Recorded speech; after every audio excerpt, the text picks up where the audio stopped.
anni fa, 90 anni fa, 50, ecco, li pigliati, l'antinna, l'umuluni, e questa semplicità della festa che coinvolge tante persone con poche cose.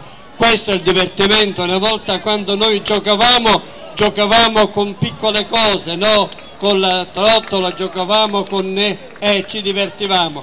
Oggi c'è internet qua e là, si resta soli e forse i nostri ragazzi e giovani non si divertono.